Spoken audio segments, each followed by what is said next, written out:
ప్రజలకు ఏదో ఒక అద్భుతం చేసి పెడతామని చెప్పి అద్భుతం చేసి పెడతామని చెప్పి అరుకుంటా అరిచేతిలో వైకుంఠం చూపించడం తప్పితే వాస్తవంగా మీరు చేసేది ఏమైనా ఉందా? ఇటీవల కాలంలో మీరు చాలాసార్లు ఢిల్లీకి పోతున్నారు. ఢిల్లీకి పోయినటువంటి పరిస్థితుల్లో ఈ రాష్ట్రానికి ఒరిగింది ఏంది మీరు చెప్పాలా? రాష్ట్ర ప్రయోజనాల కోసం మీరు చేసేది ఏంది అని చెప్పాలా?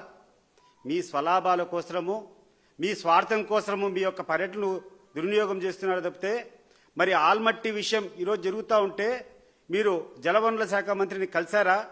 దీన్ని ఆపమని చెప్పి మీరు ఎక్కడైనా ఒక ప్రతిపాదన తీసుకొని వచ్చారా? ఆ రోజు పవన్ కళ్యాణ్ గారు విశాఖలో ఉన్నటువంటి ఉక్కు ఫ్యాక్టరీకి ప్రైవేటీకరణ చేసే సమస్య లేదని చెప్పావు. ఈరోజు ఒక్కొక్కటి అడుగులు పడుతున్నాయి. ఆ ఫర్నేస్ని ఈరోజు ప్రైవేట్ పరం చేశారు. ఆ ఫర్నేస్ను రాబోయే కాలంలో మిగతాది కూడా ప్రైవేటైజ్ చేస్తారు. ఈ యొక్క విశాఖ ఉక్కు గురించి, ఈ ప్రైవేటైజేషన్ గురించి మీరు ఒక్కసారైనా ఒక గంటైనా ఈ యొక్క అసెంబ్లీలో మీరు చర్చ జరిపారా అని చెప్పి నేను అడుగుతున్నాను. ఇవన్నీ వదిలిపెడితే మీ వ్యక్తిగత దూషణలకు, అసెంబ్లీని సైతం మీ స్వార్థం కోసం మీ ప్రత్యర్థుల మీద దాడి చేసేదానికి, ప్రత్యేకంగా జగన్మోహన్ రెడ్డి మీద దాడి చేసేదానికి ఉపయోగిస్తున్నారు. నిన్న కూర్చొని చంద్రబాబు నాయుడు చేసేటువంటి ఒక ప్రసంగం చూస్తే ఎంత హాస్యాస్పదంగా ఉంది, ఎంత జగుర్పుకరంగా ఉందంటే, కోడెల శివప్రసాదరావు మాజీ స్పీకర్, ఆయన యొక్క ఆత్మహత్యకు కారణము ఆ రోజు ఆయన ఫర్నిచర్ను ప్రభుత్వం వెనక్కు ఇమ్మని చెప్పి అనేటువంటి కారణంగా ఆయన యాంగిల్లో నువ్వు మాట్లాడావు. నేను అడుగుతున్నాను చంద్రబాబు నాయుడు గారు, ప్రభుత్వ ఆస్తి ప్రభుత్వందా లేకుంటే వేరే వాళ్ళదా? ఎవరైనా దుర్వినియోగం చేసేదానికి అవకాశం ఉందా? అయినా కోడెల శివప్రసాద్ చనిపోయినప్పుడు నేను అప్పటికి తెలుగుదేశం పార్టీలోనే ఉన్నా. అక్కడనేటువంటి వాదన ఒకటి ఏంటంటే, అంతర్గతంగా వాళ్ళ కుటుంబంలో జరుగుతున్నటువంటి కొన్ని పరిణామాలు ఆయనకు నచ్చక ఆయన ఆత్మహత్య చేసుకున్నాడని చెప్పి ఆ రోజు పార్టీలోనే అనేక మంది మాట్లాడుకుంటూ ఉన్నాం. ఈరోజు ఆయన కుటుంబ సమస్యల వల్ల ఆయన ఏదో చేసుకుంటే దాన్ని కూడా తీసుకొని వచ్చి, ఆయన ఆత్మహత్యను కూడా తీసుకొని వచ్చి జగన్మోహన్ రెడ్డికి, ఆ ప్రభుత్వానికి ఆపాదించే ప్రయత్నం చేస్తున్నాం. ఇది సిగ్గుచేటు కాదా? ఆలోచన చేయండి చంద్రబాబు నాయుడు గారు, ఒకసారి ఆలోచన చేయండి. ఆ తర్వాత నువ్వు కూర్చొని మాట్లాడతావు. కోడెల శివప్రసాద్ ఆ రోజు ఫర్నిచరు తీసుకుంటే తప్పులు పట్టావు కదా, మరి నువ్వు ఇంతవరకు హాజరు కాలేదని చంద్రబాబు నాయుడు గారికి గుర్తు చేస్తున్నాను. ఏ రోజైతే జగన్మోహన్ రెడ్డి గారు పదవి నుంచి దిగిపోయారో ఆ మరుసటి రోజే కూర్చొని జీఏడీకి లేఖ పంపించారు. ఇక్కడ పార్టీ కార్యాలయం నుంచి, ముఖ్యమంత్రి గారి నివాసం నుంచి, అంటే జగన్మోహన్ రెడ్డి గారి నివాసం దగ్గర నుంచి మీకు లేఖ రాశారు.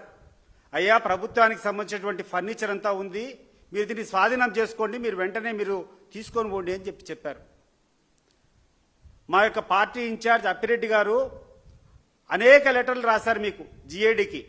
ఈ యొక్క ఫర్నిచర్ని ఏం చేయాలనో తెలుసుకోండి, లేకుండా ఉంటే మీరు ఎక్కడికి తెచ్చి స్వాధీనపరచాలనో చెప్పండి, మేము స్వాధీనపరుస్తామని చెప్పి అప్పిరెడ్డి గారు మిమ్మల్ని అనేక సందర్భాల్లో కోడారు. ఒక పార్టీ ఆఫీస్ ఇన్ఛార్జిగా మీరు ఇంతవరకు స్పందించలే.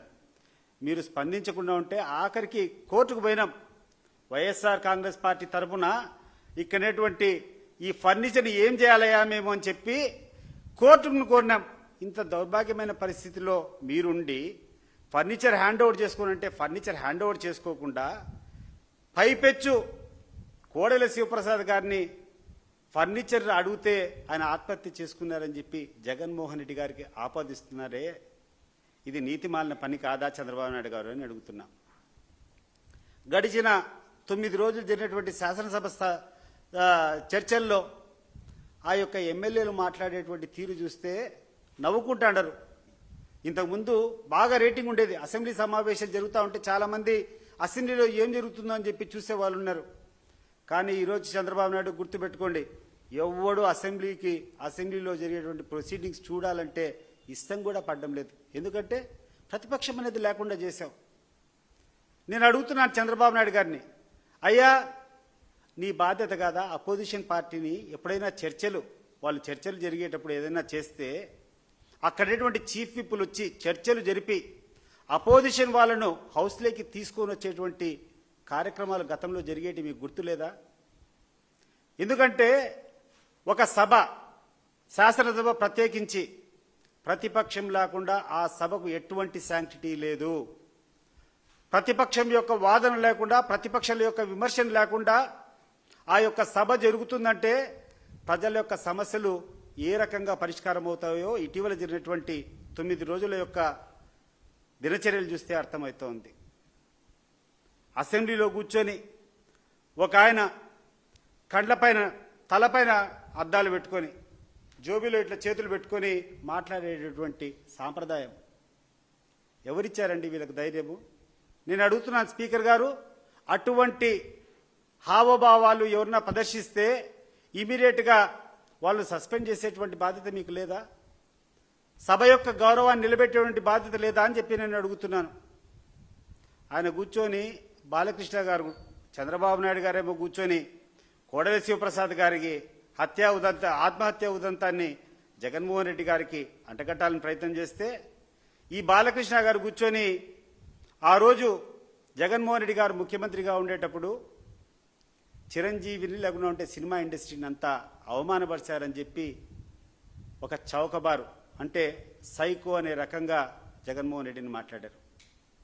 నేను అడుగుతున్నాను ఈ తెలుగుదేశం పార్టీ లీడర్లంతా, మేము ఎప్పుడైనా పొరపాటున మా పార్టీ తరపున ఎవడైనా ఒక మాట తప్పు మాట్లాడితే మీరు రిపీటెడ్గా అదే చూపిస్తూ వైఎస్ఆర్ కాంగ్రెస్ పార్టీ నాయకులందరూ కూడా అహంకారభావం అని చెప్తున్నారే, నిన్న బాలకృష్ణ గారు ప్రవచించిన తీరును మీరు ఏ రకంగా సమర్థిస్తారు అని చెప్పి నేను అడుగుతున్నా.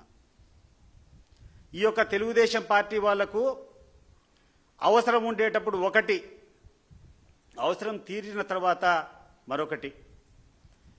గతంలో పవన్ కళ్యాణ్ మచ్చిక చేసుకునేదానికి, కాపు సామాజిక వర్గాన్ని మచ్చిక చేసుకునేదానికి మీరు ఆ రోజు ప్రవర్తించినటువంటి తీరేంది, నిన్న బాలకృష్ణ గారు మాట్లాడినటువంటి తీరేంది ఒకసారి ఆలోచన చేయండి. బాలకృష్ణ మాట్లాడినాడు అంటే అది బాలకృష్ణ వ్యక్తిగతం కాదు, అది గుర్తుపెట్టుకోండి. మీ ఇంట్లో జరిగేటువంటి చర్చ, మీ ఇంట్లో ఏ రకంగా మాట్లాడుతున్నారో అది ప్రతిధ్వనించింది తప్పితే అది వ్యక్తిగతంగా బాలకృష్ణ యొక్క వ్యాఖ్యలు కాదు. మీరు అంతర్గతంగా మీ పార్టీ శ్రేణుల్లో కానీ మీ కుటుంబాలను మీరు మాట్లాడేటప్పుడు ఇతర కులాల పట్ల మీకున్నటువంటి అవహేళన స్పష్టంగా అది అర్థమవుతా ఉంది. బాలకృష్ణ గారు, మీరేందో మీ బ్లడ్ వేరు మీ బ్రీడ్ వేరు అంటున్నారు. ఏంది నీ బ్లడ్ నీ బ్రీడ్ నాకు అర్థం కావడంలా. నీ బ్లడ్ నీ బ్రీడ్ అంత గొప్పదైతే ఆ రోజు పవన్ కళ్యాణ్ ఎందుకు నువ్వు పరిగెత్తుకుంటా పోయి నువ్వు ఆ రోజు పొత్తు పెట్టుకున్నావు? మరి ఈరోజు ఎవరైతే నీకు సహాయం చేశారో వాళ్ళని ఈరోజు ఎంత చౌకబారుగా మాట్లాడుతున్నావు? నువ్వు కూర్చొని ఆ రోజు చిరంజీవి గారిని కానీ ఫిల్మ్ ఇండస్ట్రీని అంతా కూడా అవమానపరిచారని చెప్పి మాట్లాడావు. మరి చిరంజీవి గారే స్వయంగా ఈరోజు కూర్చొని నన్ను చాలా సాధారణంగా ఆహ్వానించారు, చాలా పెద్ద మనసుతో మేము అడిగినటువంటి సమస్యలన్నీ పరిష్కారం చేశాడని చెప్పి చిరంజీవి గారు చెప్తా ఉంటే, ఈరోజు అసెంబ్లీ సాక్షిగా మీరు కూర్చొని ప్రజలను పక్కదో పట్టించేటువంటి ప్రక్రియ కరెక్టా అని చెప్పి నేను అడుగుతున్నాను. ఇటీవల కాలంలో చూస్తే సవేందర్ రెడ్డి అనేటువంటి సోషల్ యాక్టివిస్ట్, ఆయన మీద ఏదో పోస్టింగ్